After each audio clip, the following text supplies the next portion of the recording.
Royal educare চ্যানেলের পক্ষ থেকে সবাইকে স্বাগত জানিয়ে শুরু করছি আজকের বাংলা ক্লাস। আমরা 1 নম্বর যে প্রশ্নপত্রটা ছিল তোমাদের বাংলার ক্লাস 10-এ WBT টেস্ট পেপারের, সেটা আমরা আলোচনা করে ফেলেছি। আজ আমরা 2 নম্বর যে টেস্ট পেপারে তোমাদের যে 2 নম্বর পেজটা, যেটা সেই 2 নম্বর পেজটার আমরা আলোচনা করব। দেখো, এখানে 2 নম্বর পেজ বলতে কি, তোমাদের WBTA টেস্ট পেপারের 2 নম্বর যে কলকাতা ডিস্ট্রিক্ট যে কোশ্চেনটা রয়েছে, সেই কোশ্চেনের আমরা উত্তর আজকে আমরা আলোচনা করব। দেখতে থাকো, শুরু করছি প্রশ্ন আলোচনা। প্রথম প্রশ্ন কি বলা আছে দেখো, এমসিকিউ গুলো যদিও তোমাদের উত্তরে দেওয়া আছে টেস্ট পেপারে, তবুও এখানে তোমরা আলোচনাগুলো শুনবে। কারণ হচ্ছে শুধু যে আমি এখানে এই প্রশ্নটাই আলোচনা করছি এমন না, প্রাসঙ্গিক আরো দু একটা কিছু প্রশ্ন আলোচনা করছি। আর আলোচনা শুনলে অবশ্যই তোমাদের মানে রিভাইজটা ভালো হবে। তো দেখো, প্রথম প্রশ্ন কি আছে, বাইজির ছদ্মবেশে হরিদার কত রোজগার হয়েছিল? বাইজির ছদ্মবেশে হরিদার কত রোজগার হয়েছিল? তোমরা জানো সবাই 8 টাকা 10 আনা রোজগার হয়েছিল। কত টাকা? 8 টাকা 10 আনা। ভালো করে খেয়াল রাখবে। সব থেকে বেশি রোজগার হয়েছিল কোন ছদ্মবেশে? এই বাইজির ছদ্মবেশে। হরিদা তার জীবনে যে সমস্ত বহুরূপী রূপ ধারণ করেছিলেন, তার মধ্যে পুলিশ, কাপালিক, বাইজি, পাগল, বিরাগী, যত কিছু রূপ, তার মধ্যে এই বাইজি ছদ্মবেশে তার সব থেকে বেশি রোজগার হয়েছিল। অপূর্ব মুগ্ধ হয়ে যেদিকে তাকিয়েছিল তা হলো সব্যসাচী মল্লিকের দিকে, সব্যসাচী মল্লিকের হাতে থাকা বইটির দিকে, সব্যসাচী মল্লিকের সুন্দর শারীরিক গঠনের দিকে, সব্যসাচী মল্লিকের দুটি চোখের দৃষ্টির দিকে। দেখো, এখানে সব্যসাচী মল্লিকের অর্থাৎ কে? এখানে তো সব্যসাচী মল্লিক নয়, এখানে গিরিশ মহাপাত্র। আমরা জানি যে গিরিশ মহাপাত্রই সব্যসাচী মল্লিক, যদিও কিন্তু এখানে আমরা গিরিশ মহাপাত্র হিসেবে জানবো। তো এই গিরিশ মহাপাত্রের সারা শরীর মৃত্যুর দিকে ঢলে পড়েছে, কিন্তু তার চোখের যে দৃষ্টি, সেই চোখের দৃষ্টির মধ্যে যে কোনো এক অতল স্পর্শী, সেখানে কোনো তল নেই, তার কোনো নিচ পর্যন্ত সেখানে পৌঁছানো মুশকিল। তো সেইখানে মৃত্যু পর্যন্ত প্রবেশ করতে সাহস পায় না। তাহলে কোনটা হবে উত্তর? অপশন ঘ। কিন্তু কে শোনে তার কথা? এখানে তার বলতে বোঝানো হয়েছে, তার বলতে এখানে কার কথা বলা হয়েছে? তপনের কথা বলা হয়েছে। কে শোনে তার কথা?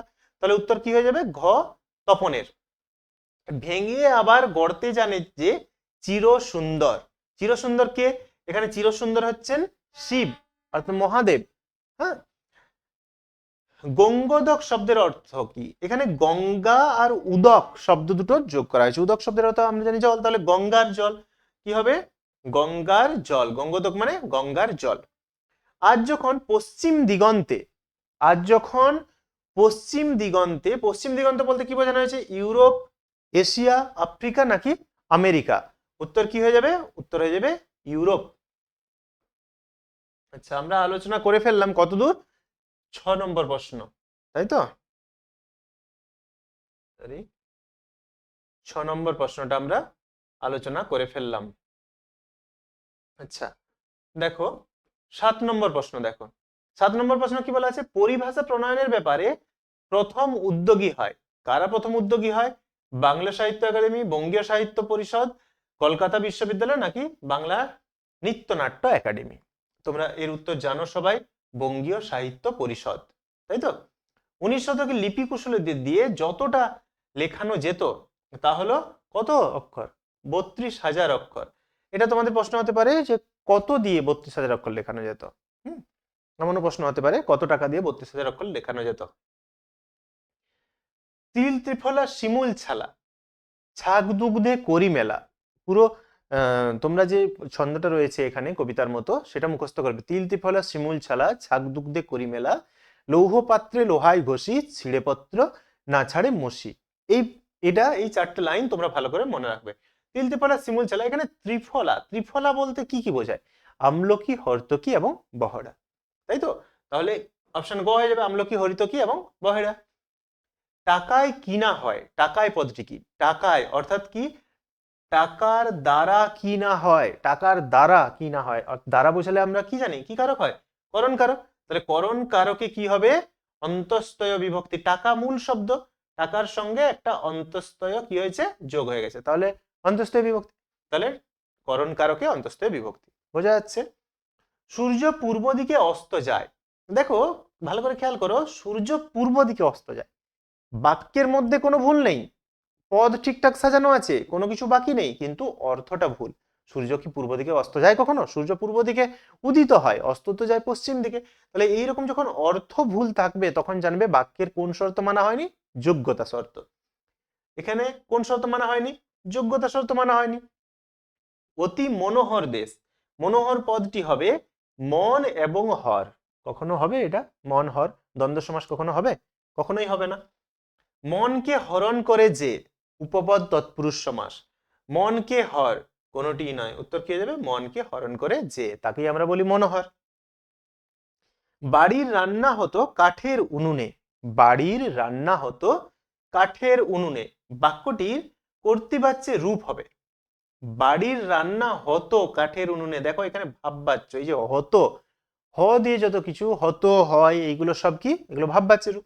তাহলে বাড়ির রান্না হতোর জায়গায় বাড়ির রান্না করতাম কাঠের উনুনে, তাই তো?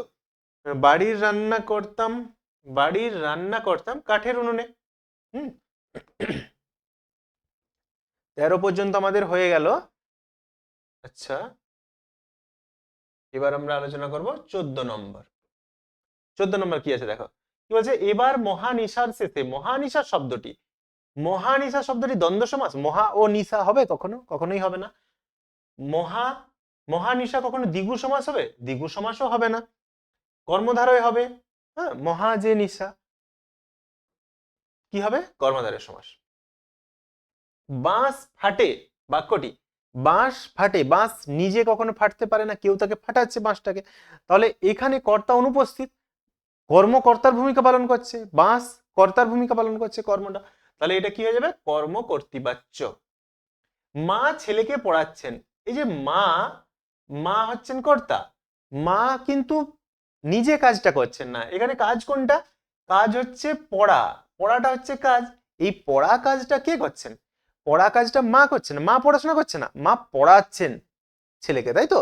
তাহলে কাজটা যখন কেউ অন্য কাউকে দিয়ে করায়, সে নিজে যখন পরিচালনা করে তখন তাকে বলা হয় প্রযোজক কর্তা। এখানে মা কি কর্তা? মা হয়ে যাবে প্রযোজক কর্তা। ছেলে কি হতো? ছেলে হবে, ছেলেও কর্তা, ছেলে কর্ম নয়। হ্যাঁ, পড়া কাজটা কে করছে? ছেলে করছে, মা করাচ্ছে কিন্তু করছে ছেলে, তাহলে ছেলেও কর্তা, ছেলে হতো প্রযোজ্য কর্তা। যদি ছেলের নিচে ছেলেটা যদি বলা হতো তখন কি হতো? প্রযোজ্য কর্তা হতো। দেখো এই কারণেই দেখতে বলছি যে আমরা আলোচনা গভীরভাবে করব, কোনো একটা শুধু এর উত্তর এর উত্তর এটা এটা এরকম নয়। দেখো ওটাই যে আসবে এমন তো কোনো ব্যাপার না, ওর কাছাকাছি যে কোনো প্রশ্নও আসতে পারে। তাই তোমরা এই প্রশ্নের যে উত্তরগুলো আলোচনা করছি এমসিকিউ, এগুলো স্কিপ করে যাবে না, অবশ্যই দেখো। কোথা প্রাণ সখে রাখি এ দাসিরে কহ চলিলা আপনি। প্রাণ সখে, প্রাণ সখে কি?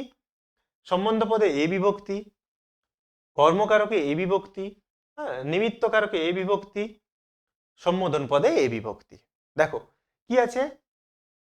কোথা প্রাণ সখে, বলা হচ্ছে প্রাণ সখা তুমি কোথায়? রাখিয়ে দাসীরে চলিলা আপনি, যে আপনি এই দাসীকে রেখে কোথায় যাচ্ছেন? তাহলে এই যে প্রাণ সখা, এটা একটা কি? সম্বোধন করা হচ্ছে।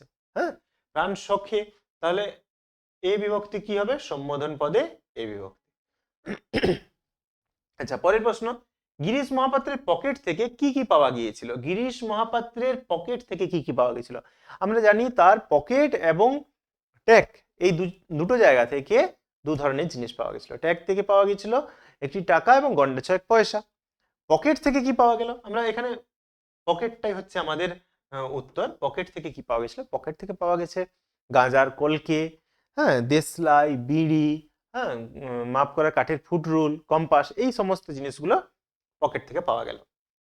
পরের প্রশ্ন, ক্রমশ ও কথাটাও ছড়িয়ে পড়ে, কথাটি কি ছিল? কথাটি জ্ঞানচক্ষু গল্পে আমরা দেখতে পাচ্ছি যে কথাটি হলো যে তপনের গল্প যে মেশো কারেকশন করে দিয়েছে, এই কারেকশন করে দেওয়ার কথাটাও কিন্তু ছড়িয়ে পড়েছিল। চমকে উঠলেন জগদীশ বাবু। জগদীশ বাবু চমকে ওঠার কারণ কি? জগদীশ বাবু চমকে ওঠার কারণ হলো বিরাগী রূপী হরিদা যখন প্রবেশ করেন, সেই বিরাগীকে দেখে জগদীশ বাবু চমকে উঠেছিলেন। নদীর জন্য লেখক কার সঙ্গে উপমিত করেছেন? দেখো এই প্রশ্নটা একটু অন্যরকম আছে, প্রশ্নটা ঠিক নেই। কি বলা হতো এখানে? প্রশ্নটা, লেখক নদীটিকে কার সঙ্গে তার ছোটবেলার লেখক কথক নদের চাঁদের ছোটবেলার যে নদীটি তাকে কার সঙ্গে তুলনা করছেন? এটা হলে উত্তরটা ঠিক হতো। কি হতো? এখানে মায়ের মতো মনে করা হয় নদীকে, যাই হোক সে কথা আমরা বলবো না এখানে। যদি প্রশ্নটা ওরকম হতো তাহলে উত্তরটা কি আসতো? পরমাত্মীয়ের সঙ্গে। পরমাত্মীয়া সেই দুরারোগ্য ব্যাধিতে ভুগতে ভুগতে মরে গেলে যেমন কাঁদে, তেমনি ভাবে সে কেঁদেছিল। তো যাই হোক এই প্রশ্নটা একটু অন্যরকম আছে, প্রশ্নটা সঠিক নেই বলেই মনে হয়। আচ্ছা, আবেগ ভরা গলায় হাসান বললেন, আবেগ ভরা গলায় হাসান কি বলেছিলেন? কি বলেছিলেন? যে অমৃতের মতো ছেলে পেলে আমি একজন কেন 21 জনকেও পালন করতে রাজি আছি। কাঁপিলা লঙ্কা, লঙ্কার কেঁপে ওঠার কারণ কি? লঙ্কার কেঁপে ওঠার কারণ হচ্ছে যখন ইন্দ্রজিৎ জানতে পারলো, ইন্দ্রজিৎ যখন জানলো যে সে বলছে না যে বৈরী দল বেড়ে স্বর্ণলঙ্কা হেথা আমি বামাদল মাঝে, সে নিজে নিজেকে ধিক্কার জানিয়ে যে সে মেয়েদের দলের মাঝে আছে আর এদিকে শত্রু দল তার স্বর্ণলঙ্কা ঘিরে ফেলেছে, তাই সে বলল আনো রথ তরা করি। সে তাড়াতাড়ি রথকে নিয়ে এলো, যে রথে চড়ে উঠে বসলো এবং উঠে উড়ে গেল এবং তার যে ধনুক, সেই ধনুকের ছিলা যে দড়ি তাতে টঙ্কার ধ্বনি দিল। সেই টঙ্কার ধ্বনিতে কাঁপিলা জলধি কাঁপিলা লঙ্কা, অর্থাৎ লঙ্কাও কেঁপে উঠলো এবং জলধি অর্থাৎ সমুদ্র কেঁপে উঠেছিল। তাহলে তার লঙ্কা কেঁপে ওঠার কারণ কি? না ইন্দ্রজিতের ধনুকের ছিলার টঙ্কারে। অথবা এমনই ইতিহাস পংক্তিটির বক্তব্য বিষয় লেখো। পংক্তিটির বক্তব্য বিষয় কি? আমাদের ইতিহাসটা কি রকম? আমাদের ইতিহাস চোখ মুখ ঢাকা ইতিহাস। হ্যাঁ, আমাদের ইতিহাস কখনো পরিস্ফুট পরিষ্কার ভাবে সবকিছু কথা বলা নেই। গরিব মানুষদের কথা এখানে বলা হয় না, রাজা রাজরাজদের কথাই এখানে আলোচনা করা হয়েছে। তো সেই রকম একটা ইতিহাস আমাদের। বধুরা প্রদীপ তুলে ধর, বধুদের প্রদীপ তুলে ধরতে কেন বলা হয়েছে? কেন বধুরা প্রদীপ তুলে ধরবে? বধুদের প্রদীপ তুলে ধরার কারণ হচ্ছে যে অনাগত এগিয়ে আসছে, সেই অনাগতকে তাকে কি করা হবে? বরণ করে নেওয়ার জন্য বধুদের প্রদীপ তুলে ধরতে বলা হয়েছে। সেই মেয়েটির মৃত্যু হলো না, কেন মৃত্যু হলো না? এখানে মৃত্যু না হওয়ার কারণটা কি? এখানে মৃত্যু না হওয়ার কারণ হচ্ছে মেয়েটি আসলে একটা ভালোবাসার প্রতীক। ভালোবাসা চিরকাল অমর, এই ভালোবাসার কখনো মৃত্যু হয় না।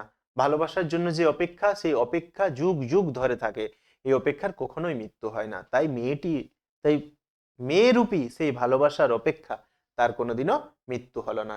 সমস্ত কিছু বাড়ি ঘর শিশুরা সব খুন হলো, কিন্তু মেয়েটির মৃত্যু হলো না। তাই তবু তো কজন আছি বাকি, তবু তো বলার কারণ কি? তবু তো বলা, এই যে তবু তো শব্দের অর্থ হচ্ছে যে যাই হয়ে যাক তবু তো মাত্র কজন বেঁচে আছি, কেন বেঁচে আছি, মানে এটা বলার কারণটা কি?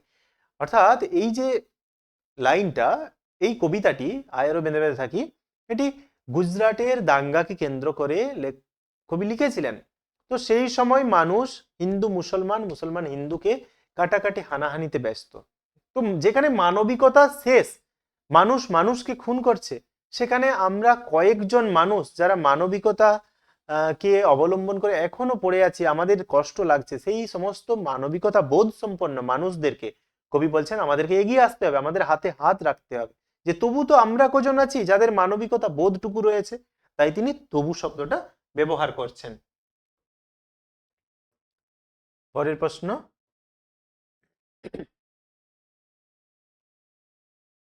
দেখো এখানে প্রশ্নটা কি? পরিভাষার উদ্দেশ্য কি? পরিভাষার উদ্দেশ্য হচ্ছে শব্দের সংক্ষিপ্ত এবং সহজ সরল অর্থ প্রকাশ।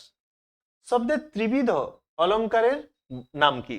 এটা খুব ইম্পর্টেন্ট একটা প্রশ্ন, খুবই ইম্পর্টেন্ট প্রশ্ন। শব্দের ত্রিবিধ অলঙ্কারের নাম কি? ত্রিবিধ অলঙ্কারের নাম কি? অভিধা, লক্ষণা এবং ব্যঞ্জনা। অভিধা, লক্ষণা এবং ব্যঞ্জনা, খুব ইম্পর্টেন্ট একটা প্রশ্ন। কিন্তু কলম কোথায়, এই জিজ্ঞাসার কারণ কি? দেখো এখানে হারিয়ে যাওয়া কালি কলম প্রবন্ধে শ্রীপান্ত নিখিল সরকার বলছেন যে কলম কোথায়? কলম কোথায় কেন?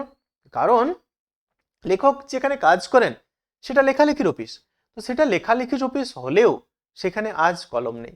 কথক একদিন কলম নিয়ে যেতে ভুলে গেছেন, কিন্তু তিনি সেখানে কারো কাছে কলম পাচ্ছেন না। কেন পাচ্ছেন না? কারণ আজ কেউ আর কলমে লেখে না, সবাই কিসে লেখে? সবাই সবাই টাইপ রাইটারে লিখে যাচ্ছে, সামনে একটা কম্পিউটারে সবাই লিখে যাচ্ছে, কিবোর্ডে সবাই টাইপ করে যাচ্ছে, তাই আজ কারো কাছে কলম নেই। সে কারণেই তিনি বলছেন কিন্তু কলম কোথা? পুকুরে ফেলে দিয়ে আসতাম। পুকুরে ফেলার কারণ কি? পুকুরে তিনি কেন ফেলতেন? পুকুরে কথকেরা তাদের যে কলা পাতা যেটা সাইজ করে কেটে তারা হোম টাস্ক করতেন, সেগুলো মাস্টারমশাই দেখে আগাগোড়া আড়াআড়ি ছিঁড়ে দিতেন, তারপর তাদেরকে ফেরত দিতেন। তো সেগুলো যদি তারা রাস্তায় ফেলে দেয়, তাহলে কলা পাতা, কাঁচা কলা পাতা কি করবে? গরু খেয়ে ফেলবে। আর গরু খেয়ে ফেললে সেটা কি হবে? গরু খেয়ে ফেললে তো অমঙ্গল।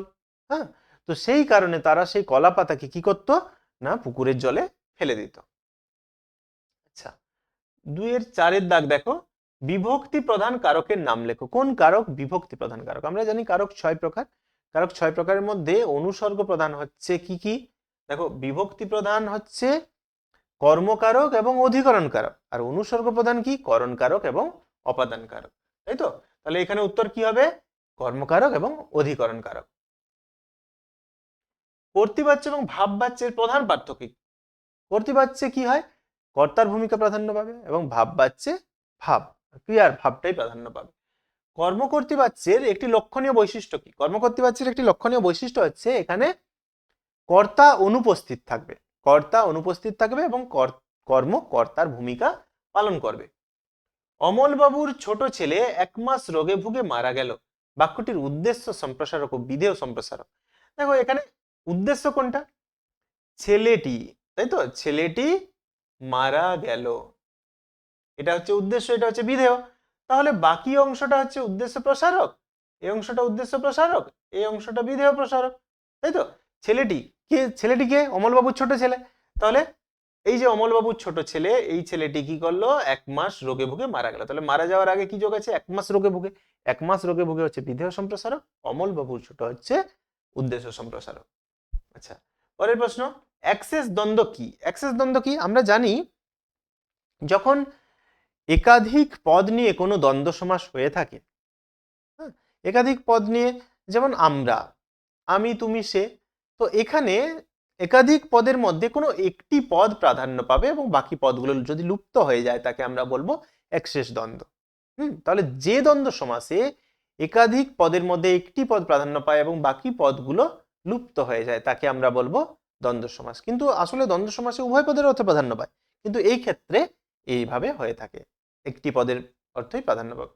তাই আমরা কি হবে? আমি, তুমি, সে বাদ চলে যাবে, আমিটা প্রাধান্য পাবে আমরা। সরি। আচ্ছা, তির্যক বিভক্তি কাকে বলে? তির্যক বিভক্তি কি? যে বিভক্তি একাধিক কারকে ব্যবহৃত হয় তাকে তির্যক বিভক্তি বলে, যেমন এ।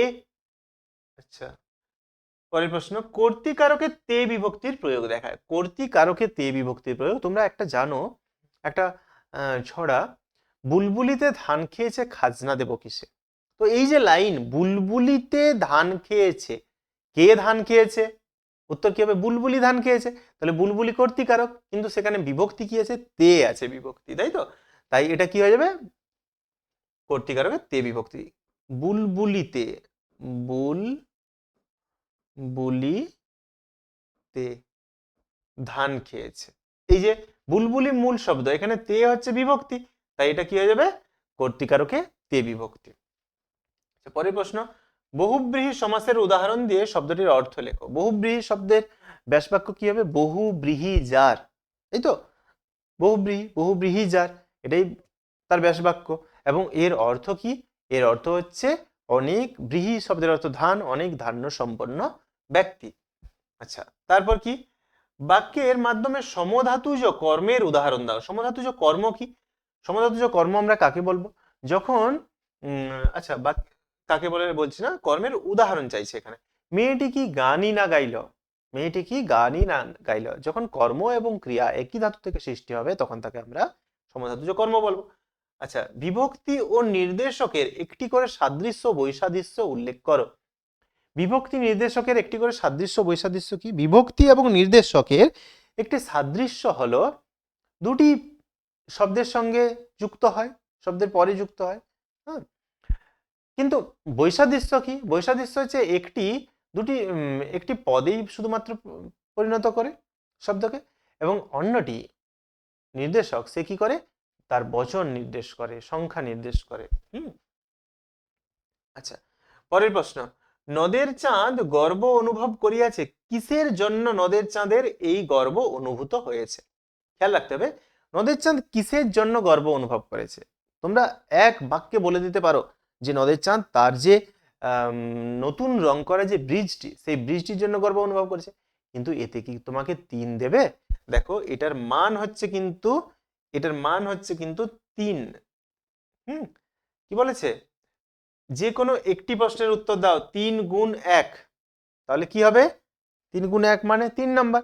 তাহলে এখানে যদি তুমি লিখে দাও যে নতুন রং করা বৃষ্টির জন্য সে গর্ব অনুভব করেছে, তোমাকে নাম্বার অবশ্যই দেবে না, 1 দেবে, 1.5 দেবে। তাহলে তোমাকে এখানে কি বলতে হবে? সে কিসের জন্য গর্ব অনুভব করেছে? অবশ্যই সে নতুন বৃষ্টির জন্য গর্ব অনুভব করেছে, কিন্তু সেটার জন্য গর্ব অনুভব কেন করলো সেটাও তোমাকে বলতে হবে। এবং তোমাদেরকে আমি আগেও বলেছি যে যখনই 2 নম্বরের ওপরে কোনো কোশ্চেন হবে, তোমাদের সেখানে কি করতে হবে? কথার ছলেই তোমাকে বলে দিতে হবে যে কোন লেখকের লেখা এবং কোথা থেকে নেওয়া হয়েছে অংশটা। তো তুমি এখানে বলবে প্রখ্যাত সাহিত্যিক মানিক বন্দ্যোপাধ্যায় রচিত নদীর বিদ্রোহ গল্পে নদের চাঁদ নতুন রং করা ব্রিজটির জন্য গর্ব অনুভব করেছিলেন। আসলে মানব সভ্যতা বা যন্ত্র সভ্যতা আজ এত উন্নত যে নদীর উপর দিয়ে যাতায়াত ব্যবস্থা মানুষ করে তুলেছে। যেহেতু নদের চাঁদ একজন স্টেশন মাস্টার, তাই সেই নদীর উপর দিয়েও যে ব্রিজ ট্রেন যাওয়া আসা করছে, তার জন্য তার কি হয়েছে? গর্ব অনুভূত হয়েছে। আচ্ছা, পাড়াপড়শি মায়ের দল পাঠানের গল্প শোনার জন্য ঘিরে দাঁড়ালো। পাঠানের গল্পটি কি? একই রকম ভাবে বলবে। গুজরাটি লেখক পান্নালাল পেটেল রচিত অদল বদল গল্পে পাঠান একটি গল্প বলেছিল পাড়া প্রতিবেশী মায়ের দলকে। এই গল্পটি হলো দিয়ে কোন গল্প বলবে? গল্প বলবে দুটো। কি কি দুটো গল্প? এক, ইসাব অমৃতের জামা বদল, আর 2 হচ্ছে পাঠানের হৃদয়ের বদল। এই নিয়ে গল্পটা। সে কি বলল? সে বলল যে ছেলে দুটি গলির মধ্যে ঢুকলো, তারপর সেটা ঢুকে এবং কান্নার আওয়াজ পেয়ে সে শুনলো, সে দেখতে গেল পাঠান এবং দেখলো যে সে অমৃত নিজের জামা বদল করে ইসাবকে দিচ্ছে এবং সে বলছে যে ইসাব যখন তাকে বলছে অমৃতকে যে কিন্তু তোকেও তো পিটাবে, এতে লাভ কি? তখন অমৃত বলেছিল আমার তো মা আছে। এই যে এই কথাটা শুনে ইসাবের হৃদয় বদলে গিয়েছিল। ইসাবের হৃদয় না, সরি, পাঠানের হৃদয় বদলে গিয়েছিল। পাঠান এতদিন জানতো না একটা মাতৃহারা শিশুকে কিভাবে কোলে পিঠে করে মানুষ করতে হয়, কিভাবে তাকে আদর যত্ন স্নেহ ভালোবাসা দিতে হয়। যেটা সে জানতো না, সেই ভাবনার তার আমূল পরিবর্তন ঘটেছে অমৃতের কথার মধ্য দিয়ে। এই যে অমৃত বলেছে আমার তো মা রয়েছে, এই কথাটুকুই ইসাবের বাবার হৃদয়ে দোলাচল সৃষ্টি করেছিল এবং তার মানসিকতার সম্পূর্ণ বদল ঘটিয়েছিল। এই গল্পটির কথাই এখানে বলা হচ্ছে। আচ্ছা, তারপর আমরা 3-এর দাগে 2-এর প্রশ্নগুলোতে চলে যাচ্ছি। দেখো 3-এর দাগে 2-এর প্রশ্নে কি আছে? সখী সবে আজ্ঞা দিল, সখীরা কাকে কি আজ্ঞা দিল? এই প্রশ্নটাও একটু খাপছাড়া প্রশ্ন। সখীরা কাকে কি আজ্ঞা দিল তো নয়, কে সখীদের কি আজ্ঞা দিল, এটা প্রশ্ন হতে পারে। কে সখীদের আজ্ঞা দিল? আজ্ঞা দিয়েছিল পদ্মা, সমুদ্র রাজার কন্যা পদ্মা তার সখীদের আজ্ঞা দিল 5 জনে অর্থাৎ 5 জনকে বস্ত্র ঢেকে উদ্যানের মাঝে নেওয়ার জন্য, এবং সেখানে নিয়ে তাদেরকে কি করতে হবে? নানা যত্ন করে তাদেরকে চিকিৎসা করে বাঁচিয়ে তোলার চেষ্টা করতে হবে। কেউ পায়ে, কেউ মাথায় সেঁক দিতে লাগলো আগুন জেলে।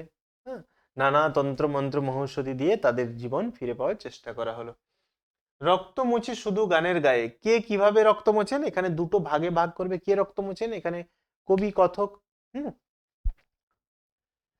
জয় গোস্বামী রচিত যে আমাদের কবিতাটি রয়েছে, সেই কবিতার এখানে বলা হচ্ছে যে কথক জয় গোস্বামী এখানে এই কথাটি বলেছেন অস্ত্রের বিরুদ্ধে গান কবিতাতে।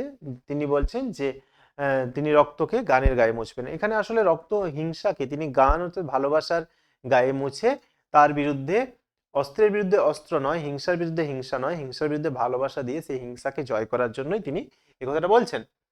আচ্ছা, উনি আসলে ঘটনাটা জানেন, শুধু ভালোবাসার ভান করছেন। আসল ঘটনাটা কি? দেখো এটা 5 নম্বরের একটা প্রশ্ন। আসল ঘটনাটা কি? আসল ঘটনা হচ্ছে, এখানে আমি ছোট্ট করে বলছি, এত বড় করে বলবো না। তো অবশ্যই তোমাদেরকে কিন্তু সেভাবে লিখতে হবে যে গুজরাটি লেখক পান্নালাল পেটেল রচিত অদল বদল গল্পে উনি বলতে এখানে ইসাবের বাবা পাঠানের কথা বলা হয়েছে, তিনি আসলে ঘটনাটা জানেন। ঘটনাটি হলো অমৃত এবং ইসাব যে জামা অদল বদল করেছে, এই ঘটনাটির কথা এখানে বলা হয়েছে। এটা চেঞ্জ করবে আবার, সত্যি কি তিনি ভালোবাসার ভান করেছিলেন? তিনি সত্যি কি ভালোবাসার ভান করেছিলেন? দেখো, তোমাদের মনে হতে পারে ঘটনাটা কি এটাকে তোমরা বড় লিখে দেবে, কিন্তু এইটা ছোট হয়ে যাবে। সত্যি কি তিনি ভালোবাসার ভান করেছিলেন, তোমরা লিখবে না তিনি ভালোবাসার ভান করেন। কিন্তু দেখো, তোমাদের এইটা মার্কসটা খেয়াল করতে হবে, প্রথমটা কিন্তু কম মার্কস আছে, পরেরটা বেশি মার্কস আছে। তাহলে এই প্রশ্নটার উত্তর তোমাদেরকে একটু বড় করতে হবে, কোনটা সত্যি কি তিনি ভালোবাসার ভান করেছিলেন। তোমরা লিখবে অবশ্যই না তিনি সত্যি ভালোবাসার ভান করেননি। আসলে তিনি তাদের সেই জামা অদল বদল দেখতে গিয়ে তার হৃদয় সম্পূর্ণ বদলে গিয়েছিল। তিনি আগে যেটা তোমাদেরকে বললাম একটু আগে, যে তিনি এতদিন পর্যন্ত ছেলেকে যেভাবে মানুষ করেছিলেন, সেভাবে যে ছেলের একটা মা হারা শিশুকে সেভাবে মানুষ করা যায় না, তার যে মানসিকতার বদল করা দরকার, সেটা অমৃতের কথা শুনে তিনি বুঝতে পেরেছিলেন এবং তার হৃদয় সম্পূর্ণ বদলে গিয়েছিল, আমূল পরিবর্তন ঘটেছিল। তাই তিনি ভালোবাসার ভান করেননি, তিনি সত্যিকারের ভালোবেসেই তিনি এই কথাগুলো বলেছিলেন।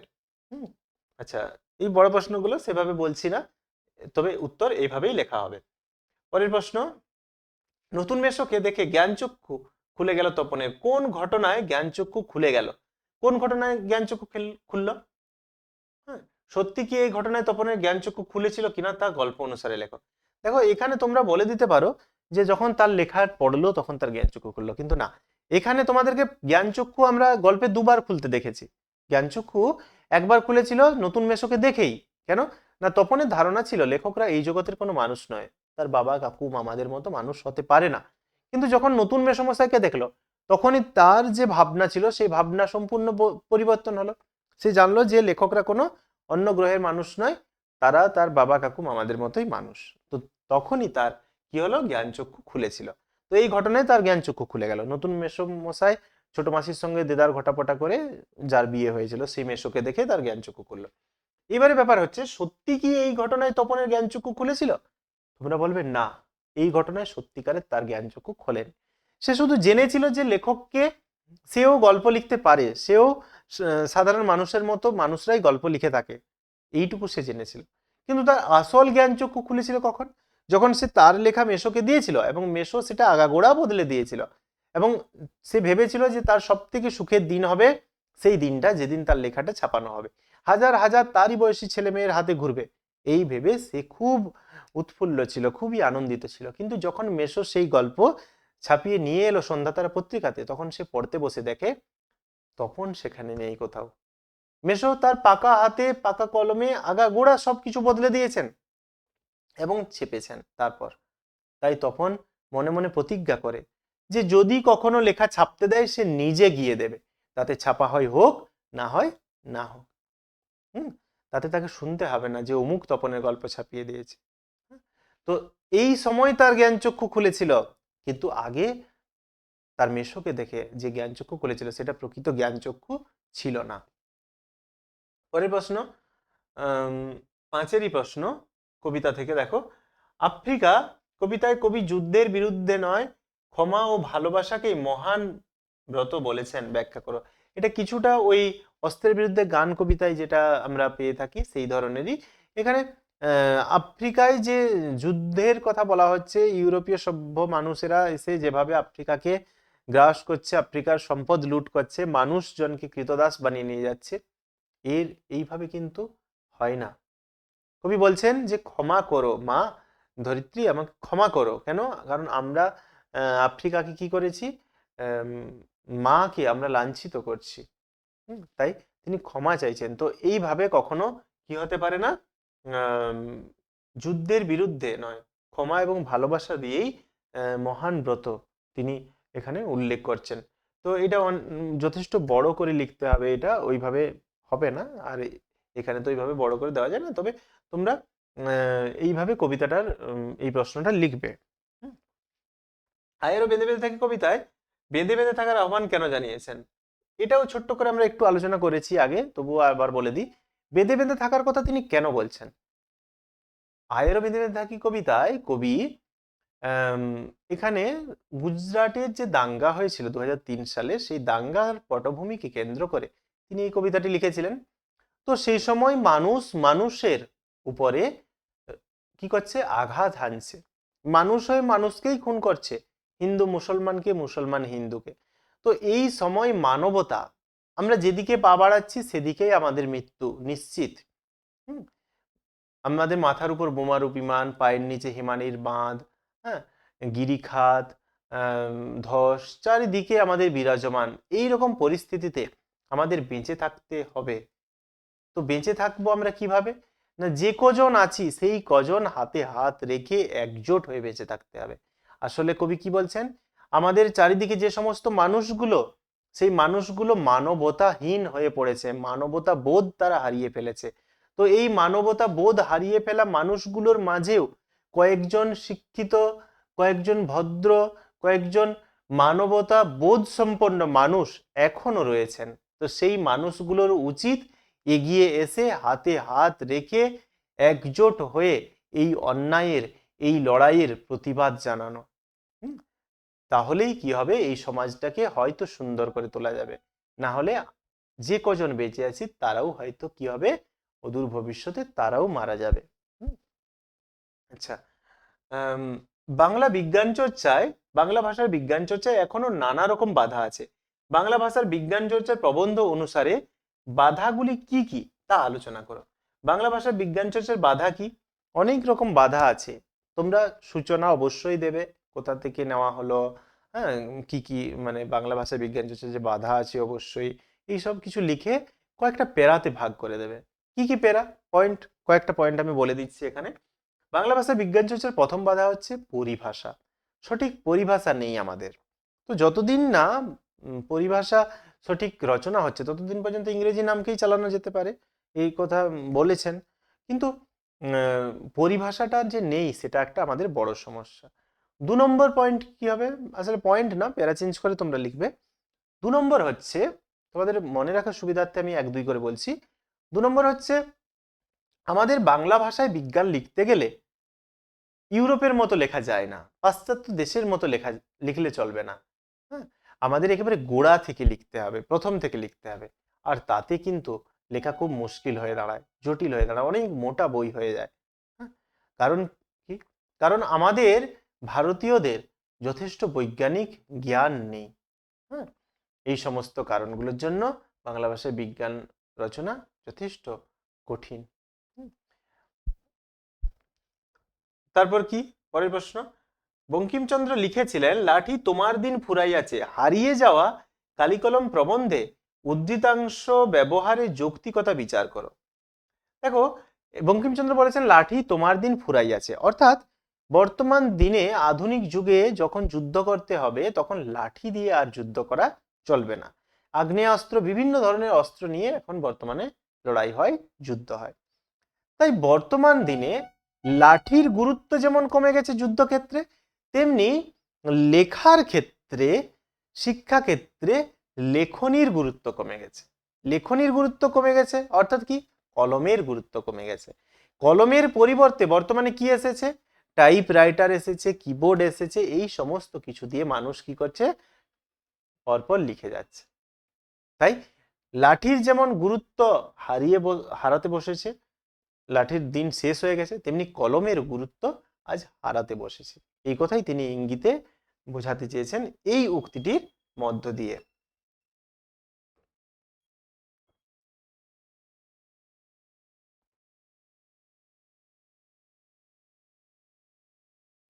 তারপরের প্রশ্ন দেখো কি বলা আছে, জাহাপনা নিচের এই স্পর্ধা, বক্তা কে?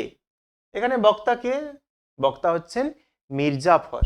এটা সিরাজউদ্দৌলা থেকে নেওয়া হয়েছে। একটাই প্রশ্ন তোমাদের করতে হবে 4 নম্বরের, দুটোর মধ্যে যে কোনো একটা তোমরা সেটা জানো। তো দেখো এখানে ভাঙা প্রশ্ন আছে, তোমরা টার্গেট করবে এরকম ভাঙা প্রশ্নগুলোকে করার, ঠিক আছে? ভাঙা প্রশ্ন করলে বেশি নাম্বার পাওয়া যায়। তাহলে বক্তা কে? বক্তা এখানে মির্জাফর। বক্তা কাকে নীচ বলেছেন? বক্তা নীচ বলেছেন মীর মদনকে। মীর মদনকে নীচ বলেছেন, কারণ মীর মদন তার বিরুদ্ধে দুটো কথা বলেছিলেন। তো এত কথা বলা দরকার নেই, কাকে নীচ বলেছেন? মীর মদনকে বলেছেন। তার প্রত্যুত্তরে কারা কি বলেছিল? তার প্রত্যুত্তরে মোহনলাল বলেছিল যে নিচের যেমন স্পর্ধা বেশি, নিচ পদস্থ কর্মচারীর যেমন উপরিস্থ কর্মচারীর সমালোচনা করা উচিত নয়, তেমনি এ কথাও ঠিক, এ কথাও বোঝা উচিত যে কর্মচারীদের কখনো রাজার সমালোচনা করাটা সবসময় শোভা পায় না। আচ্ছা, পরের প্রশ্ন, এই প্রশ্নটা হলো পরের প্রশ্ন, বাংলার মান, বাংলার মর্যাদা, বাংলার স্বাধীনতা রক্ষার প্রয়াসে আপনাদের শক্তি দিয়ে, বুদ্ধি দিয়ে সর্বরকমে সাহায্য করুন। সিরাজ কাদের কাছে এই সাহায্য প্রার্থনা করছেন? সিরাজ তার বিপক্ষে চলে যাওয়া মির্জাফর, রাজবল্লভ, জগৎ শেঠ, এই সমস্ত তার সভাসদদের কাছে তিনি এই প্রার্থনা করেছেন। তার সাহায্য প্রার্থনার কারণ কি? সাহায্য প্রার্থনার কারণ কি? কারণ দেখো, সিরাজ যথেষ্ট যুদ্ধ করার পর, আলীনগরের যুদ্ধ, কলকাতা জয়ের যুদ্ধ, চন্দননগরের যুদ্ধ, এই সমস্ত যুদ্ধ করে তিনি যথেষ্ট, তার সেনারা ক্লান্ত এবং তিনি গরিব। তো এইরকম পরিস্থিতিতে ক্লাইভ কি করছেন? তার সেনা নিয়ে আবার এগিয়ে আসছেন পলাশির প্রান্তরে, পলাশির মাঠে সিরাজের বিপক্ষে যুদ্ধ করার জন্য। এবং সিরাজও জানেন যে মির্জাফরেরা গভীর ষড়যন্ত্র করছে ভেতর, কিন্তু তা সত্ত্বেও তিনি তার সেনাপতি, তার যে প্রধান সেনাপতি, সবাইকে, মির্জাফরদেরকে সবাইকে বলছেন যে এই সময় সাহায্য প্রার্থনা উচিত। কেন? কারণ সবাই একজোট এখন না হলে ব্রিটিশদের হাতে চলে যাবে আমাদের বাংলাটা, আমাদের দেশটা। তাই তিনি বলছেন যে এখন তোমরা অবশ্যই আমাকে সবাই কি করো, সাহায্য করো। আর তাছাড়া আপনি শুধু সিপাহ সালার নন, আপনি আমার পরম আত্মীয়। জগৎ শেঠদেরকে কি বলছেন? যে আমি যে অন্যায় করেছি শুধু হিন্দুর কাছে করেছি এমন না, আমি সমান অন্যায় করেছি মুসলমানের কাছে। তাই যদি আমরা এই বিপদ থেকে রক্ষা পাই, তারপর আমাকে বিচারে নিয়ে বসবেন, তখন যা বলবেন আপনারা আমি তা মাথা পেতে নেব। আচ্ছা, তারপর দেখো, আমরা কোনির কিছু প্রশ্ন আমরা দেখে নেব। সব প্রশ্ন দেখছি না এখন, অনেকটা বড় হয়ে গেল ভিডিওটা। আর তোমরা এই যে অংশটুকু, এই 8 থেকে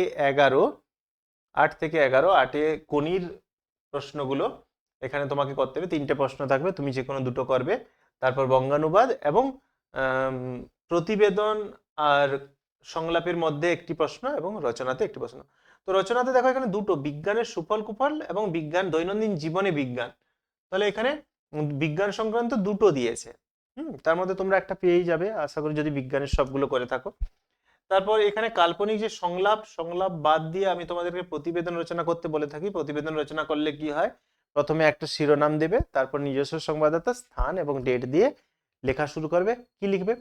কি ঘটনা ঘটলো, কয়েকটা পয়েন্ট ভেবে নেবে। কি ঘটলো, কখন ঘটলো, কেন ঘটলো, তার কি ঘটলো, তারপর তার ফলাফলটা, এবং সরকারকে অবশেষে একটা প্যারা চেঞ্জ করে সরকারকে এর বিপক্ষে তোমাকে দোষ দিতে হবে, সরকারের বিপক্ষে কথা বলতে হবে।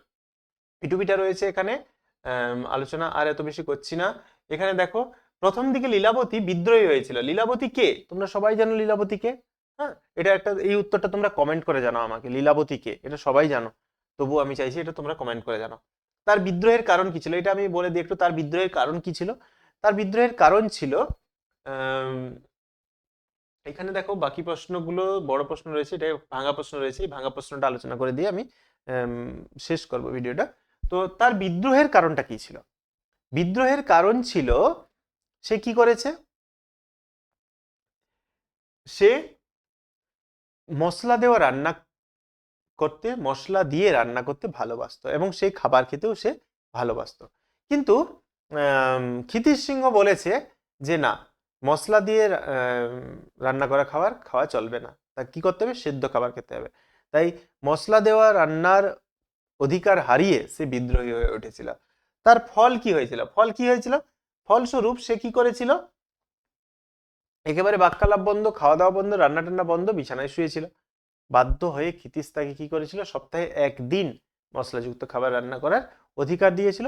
এবং মশলা রান্না করা খাবার রান্না করলেও সেটা ক্ষিতিশ খাবে না, কে খাবে? লীলাবতীই খাবে শুধুমাত্র। তো এই ছিল আজকের আলোচনা। যদি ভিডিওটা ভালো লাগে অবশ্যই একটা লাইক চাইবো, এবং সঙ্গে কমেন্ট করে জানিও যে তোমাদের এই যে আলোচনাগুলো করছি এখানের মধ্যে তোমাদের সমস্যা কি হচ্ছে, বা আর কি আলোচনা করলে তোমরা আরো সুবিধা পাবে। তো সঙ্গে থেকো অবশ্যই।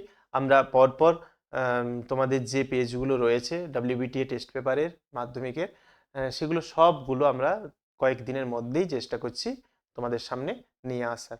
তো শেষ পর্যন্ত দেখার জন্য অসংখ্য ধন্যবাদ।